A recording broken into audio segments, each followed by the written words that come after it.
warahmatullahi wabarakatuh. Halo insan muda dimanapun Anda berada. Senang sekali pada kesempatan kali ini Fajri Boim dapat hadir lagi di Dompet Duafa TV. Sekarang ini Fajri sudah berada di Desa Mekarmanik, Kecamatan Cimenyan, Bandung Timur. Sebentar lagi Fajri akan berbincang-bincang sama narasumber di mana ini merupakan program dakwahnya dari Dompet Duafa. Langsung saja yuk kita langsung sambut dengan narasumber kita. Assalamualaikum warahmatullahi wabarakatuh. Waalaikumsalam warahmatullahi wabarakatuh. Apa kabar Kak? Alhamdulillah baik, sehat. Alhamdulillah. Mungkin sebelum kita ngobrol-ngobrol insan muda akan diperkenalkan dulu ya Kang ya. Silakan Kang untuk diperkenalkan insan muda. Assalamualaikum warahmatullahi wabarakatuh. Insan muda. Waalaikumsalam warahmatullahi wabarakatuh. Perkenalkan, nama saya Sofwan Ismail. Asalnya dari Cianjur, Jawa Barat.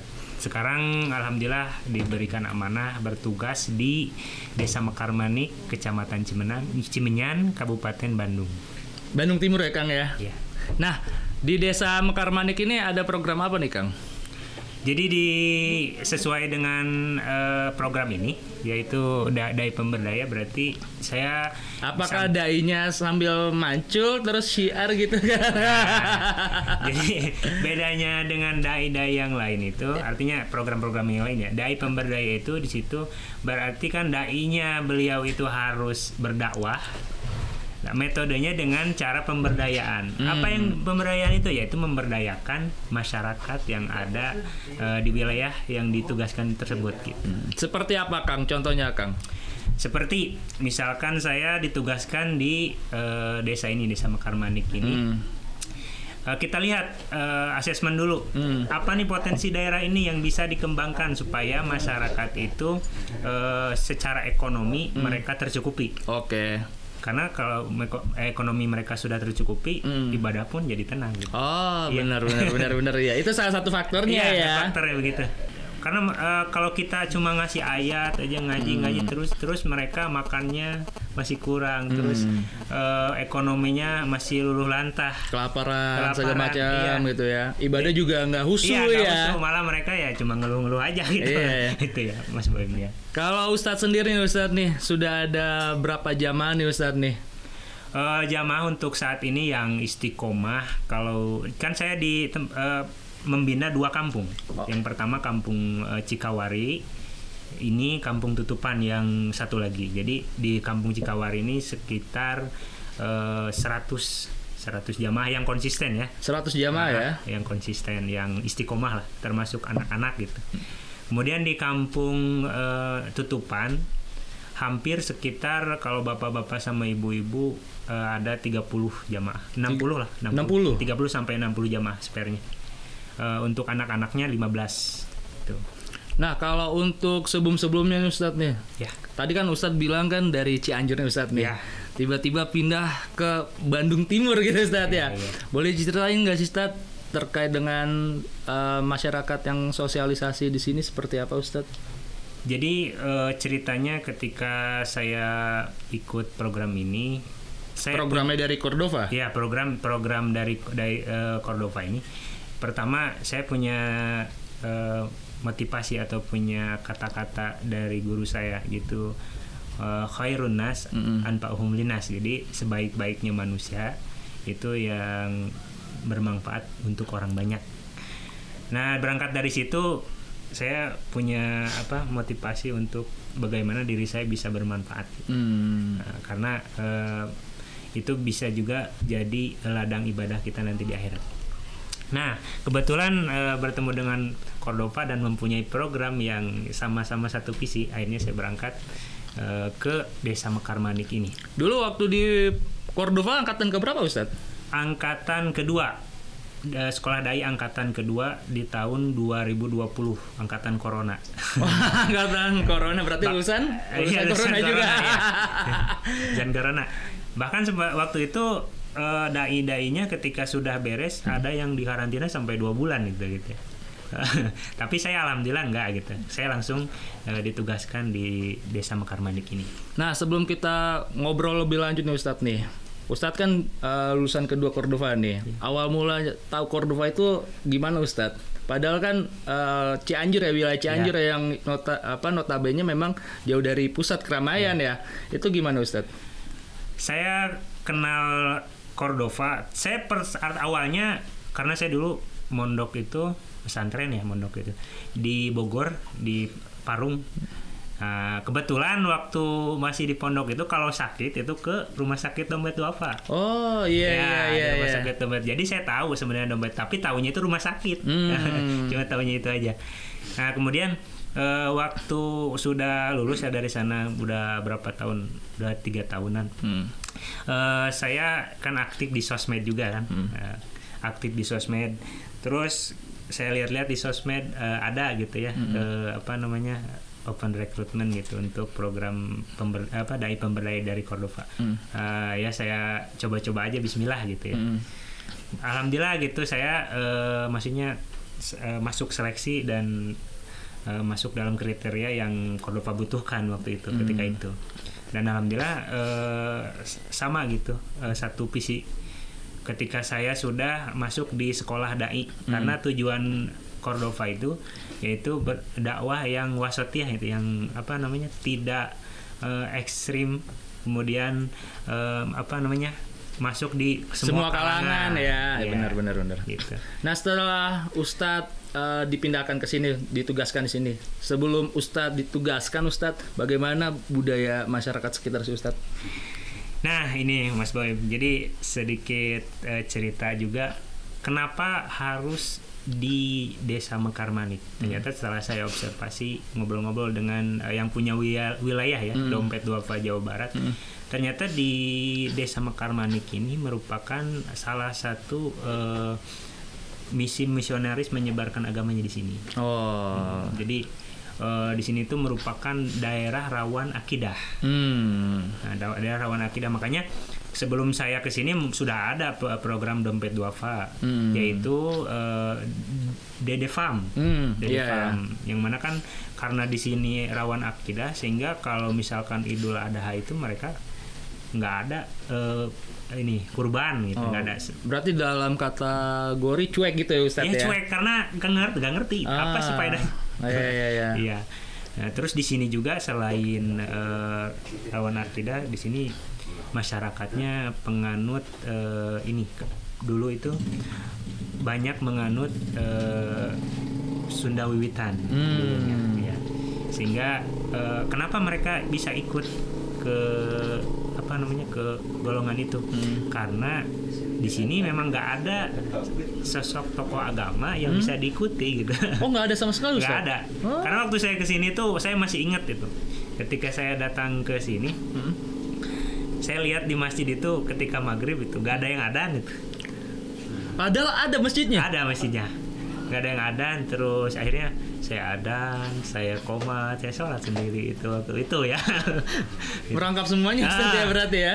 Terus apalagi kegiatannya gitu ya. Tapi Ustadz saat melakukan itu sama Ustadz, tanggapan masyarakat tuh gimana? Ketika ada suara azan mungkin pertama kali ya, untuk yang Ustadz masuk ini ya.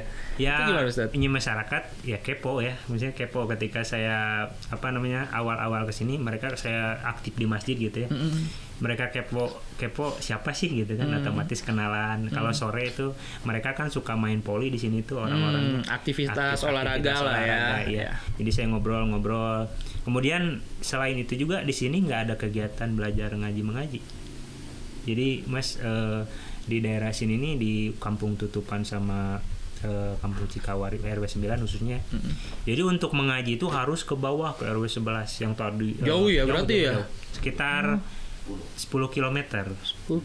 Sedangkan masyarakat di sini akidah itu mereka kurang. Jadi kayak cuek aja. Ngapain jauh-jauh ke sana? Iya, daripada capek-capek gitu ya. Mendingan di rumah gitu kan bahasanya ya Ustadz ya. Akhirnya saya tergerak tuh dari awal itu saya karena kalau misalkan target saya jamaah bapak-bapak ibu-ibu itu agak susah. Karena apa? Karena mereka terlalu sibuk di berkebun, bertani. Akhirnya karena supaya memutus rantai ya kebodohan di dalam agama, saya coba membangun dulu PBM, Pusat Belajar Mengaji. Ya, Pusat Belajar Mengaji ini dirintis juga lumayan ya, lumayan agak banyak ini rintangannya. Saya harus setiap sore itu ketika awal-awal kesini ngejemput ke rumah-rumahnya itu. Harus disamper dulu. Ya Pak. Minta izin ya berarti. Minta izin ya? Pak. Ini si misalkan namanya Putri misalkan. Ini Putri saya pinjam dulu ngajar ngaji gitu, belajar ngaji. Oh iya silakan gitu. Tapi dikasih Ustadz. Dikasih gitu. Padahal Ustadz orang baru ya, notabene ya. Nah, sebenarnya mereka kalau untuk hal-hal kebaikan, kayak belajar kayak apa, respect gitu, cepat. Cuman nggak ada yang provokator lah bahasanya. Nggak ada yang kompor-kompor gitu ya. Terus nggak orang yang bisanya juga di bidang itu nggak ada gitu. Gitu.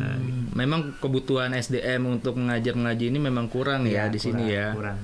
Masyarakat dengan adanya PBM mereka ya jadi yang pertama mereka juga jadi penasaran dengan ajaran-ajaran Islam gitu ya. Jadi mereka karena anak-anaknya mau mengaji, orang tuanya pun ya sedikit kepo kan. Nah, gitu. Tapi pernah nggak sih Ustadz orang tuanya berpikir ini aliran apa gitu? Pernah ditanyain sama orang tuanya nggak sebelumnya Ustadz? Nggak, alhamdulillah karena sebenarnya kan di sini budayanya kental ya. Budayanya kental, budaya Sundanya. Ramah ya, keramahan, gotong royong gitu itu masih ya. bagus. Cuman di masalah akidah agama aja yang kurang gitu. Jadi ajaran yang saya terapkan di sini tuh sebenarnya mereka mungkin pernah mendengar dulu. Jadi seolah-olah kembali lagi ke masa lalu. Oh iya, ini yang diajarkan dulu gitu. Oh iya. Tapi udah lama banget ya. Gitu. Waktu saya kecil gitu kata nenek itu ya. Gitu. Mungkin ya mereka juga udah sampai mereka waktu belajar itu ya masih kecil gitu. Habis itu spernya lama jangkanya mereka nggak belajar jadi lupa gitu. Ketika saya masuk ngajarkan mereka kayak nostalgia lagi. Oh mengulang kembali ya masa-masa lalu ya. Gitu, mengulang kembali. Oh ini yang diajarin Ustadz ini tuh yang dulu pernah diajarin gitu. Kayak contohnya di sini kan ada namanya marhaba. Marhaba itu maulid. Kalau bahasa ya Indonesianya sering kita lihat maulid. Nah, kalau di sini marhaba kalau di Sunda itu. Yang saya ajarkan ke anak-anak ya belajar marhaba setiap malam Jumat. Mereka ini ajaran apa nggak nanya begitu karena memang marhaba itu memang tradisi gitu. Udah ada ya berarti ya. Ustadz, saya mau nanya Ustadz, antara pendekatan anak-anak orang tua itu ada berbeda nggak sih Ustadz metode-metodenya Ustadz? Kalau metode anak-anak yang saya terapkan itu hadiah. Terus kalau setiap minggu atau setiap libur saya ajak jalan-jalan. Ajak jalan-jalannya kemana? Ya ke hutan, kemana itu jalan kaki. Jadi mereka senang kan diajak jalan. Tafakur alam ya, berarti ya. Alam, ya. Iya. Ayo lari pada ke gunung gitu. Di sini kan dekat ke Patahan Lembang, ke atas gitu. Kalau enggak misalkan waktu libur ayo ke kolam renang gitu. Misalkan dekat ke kolam renang. Bikin aktivitas bersama ya berarti ya. Jadi mereka nyaman sama saya gitu mau ikut. Nah, kalau untuk orang tuanya nih? Kalau untuk orang tua biasanya kita pergi ngobrol. Misalkan saya kan waktu ketika anak-anak waktu sekolah, orang tuanya itu pada di kebun. Nah, saya main ke kebun gitu, biasa ngobrol, mendekat. Karena mereka itu kalau ketika kita sering datang, mereka itu ngerasa akrab gitu. Kadang ada ustadz atau ada pendakwah yang mereka hanya mau di mimbar aja atau di masjid. Sehingga mereka kadang mau nanya itu takut. Karena ada sungkan ya. Tapi kalau kita kayak kebun tuh kadang hal-hal yang mereka takut tuh jadi karena mau mencair, suasananya mencair ke kebun gitu. Terus kayak kita di situ ngopi bareng gitu. Terus ada kalau ada singkong ya kita ini singkong bareng di situ. Jadi mereka tuh kerasa dekat gitu, nggak ada sekat-sekat lagi ya. Gitu. Ustadz, tadi Ustadz sendiri kan menyinggung terkait kebun ya. Apakah program dari pemberdayaan ini juga meliputi berkebun juga Ustadz? Nah, setelah tadi saya pendekatan anak-anak dan orang tua. Nah, pendekatan orang tua ada lebihnya juga yaitu tadi masuk ke program ini dai pemberdaya. Nah, ketika sudah dekat sama orang tua, mereka sudah mau ngobrol, mau ngasih tahu keluh kesahnya. Mereka kan terutama di rumah tangga ya. Iya. Kalau orang tua itu pasti, aduh saya jajan orang tua, ini apa namanya buat makan besok atau buat bayar apalah banyak. Akhirnya kita cari solusi. Cari solusi dari mana? Asesmen dulu. Asesmen apa nih kekuatan yang ada di daerah sini yang kira-kira terjangkau dan mampu dilakukan dan apa pasarnya pun ada. Ya, contohnya saya di sini kan rata-rata petani atau buruh petani yang punya. Kalau yang nggak punya berarti buruh tani.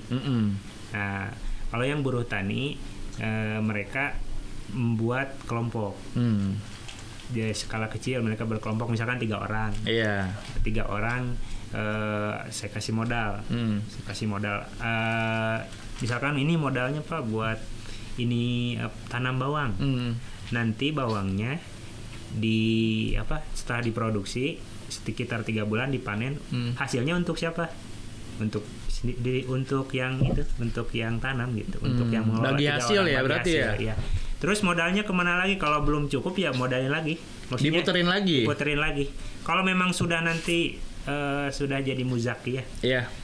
Kan asalnya mustahik penerima manfaat. Iya. Ketika dia sudah berkali-kali mungkin sudah ada untung, akhirnya dia naik jadi muzaki dong. Betul. Sudah punya modal, sudah punya hasil, akhirnya dia tenang. Nah itu akhirnya dia ada kewajiban juga untuk ngasih ke mustahik yang lain. Gitu. Jadi mustahik yang lain misalkan dia udah udah punya untung, udah punya modal, nah ada lebihnya angkat mustahik lain, gitu, jamaah yang lain lah gitu. Supaya jamaah yang lain juga sama sejahtera kayak yang tadi yang dapat manfaat. Gitu. Berarti manfaatnya lebih luas juga lebih ya Ustadz ya. Nah kalau ngomongin terkait perkebunan Ustadz nih, yang paling dominan di sini apa Ustadz ya? Di sini bawang dan sayuran palawija disebutnya tuh. Palawija tuh contohnya engkol gitu, pakcoy, pecah gitu ya kalau di sini. Terus ini kalau untuk di gunungnya itu orang sini kopi. Kopi. Disebutnya kopi Palasari. Ada treatment khusus nggak Ustadz dengan wilayah-wilayah yang lain terkait kayak penyiraman, kayak tanah segala macam? Ada nggak Ustadz? Sebenarnya untuk daerah lain bisa dikelola, cuman dengan metode yang bagus dan konsisten.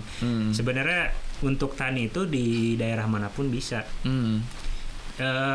Cuman masalahnya itu biasanya masyarakat yang daerah yang lainnya itu mereka belum tahu ilmunya untuk mengelola. Seperti misalkan skala waktu jangka untuk pengobatan, untuk pembukaan itu berapa lama sih, nyangkul dalamnya itu segimana sih, nah, terus cara pembibitan itu seperti apa sih, mereka kadang belum paham di situ.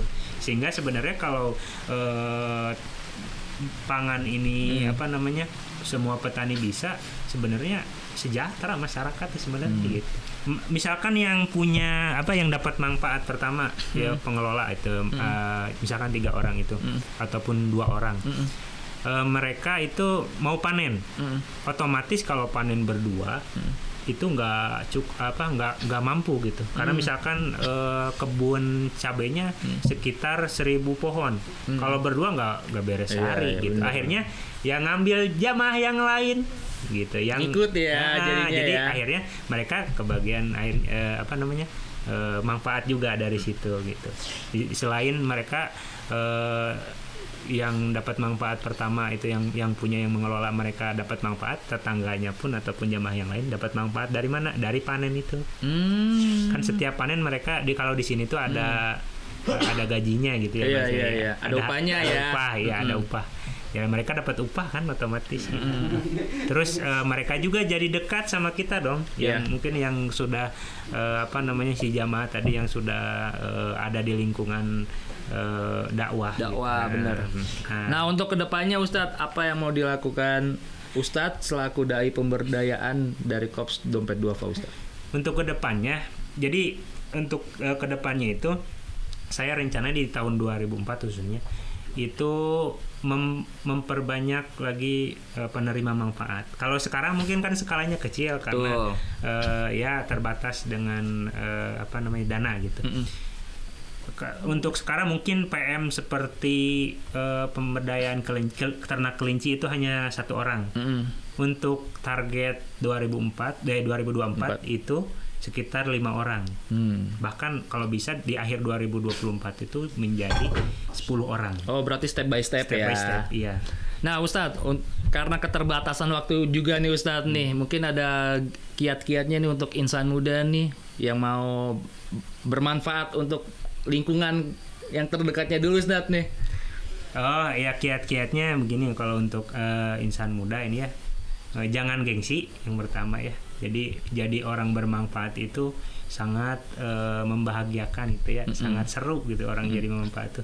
Bahkan ketika kita hidup dimanapun pasti diterima ketika kita bermanfaat untuk orang banyak. Karena yang kita tinggalkan di dunia itu ya itu yang bermanfaat gitu. Betul. Terus mengalir ya. Mengalir terus pahalanya. Gitu aja. Nah, tadi setelah kita berbincang-bincang insan muda dengan Ustadz Sofwan, ternyata dakwah itu bukan cuma mensyiarkan agama di lingkungannya sekitar ya Ustadz ya, tetapi juga dakwah itu bisa melalui berkebun, bersosialisasi dengan masyarakat sekitar, beternak juga ya, biar manfaatnya tuh lebih luas, bukan cuma di lingkungan tetapi juga untuk keseluruhan ya Ustadz ya, yang ada di lingkungan Ustadz sendiri Ustadz ya. Mungkin itu aja yang bisa kita sampaikan dan ngobrol-ngobrol bersama Ustadz. Wassalamualaikum warahmatullahi wabarakatuh. Waalaikumsalam.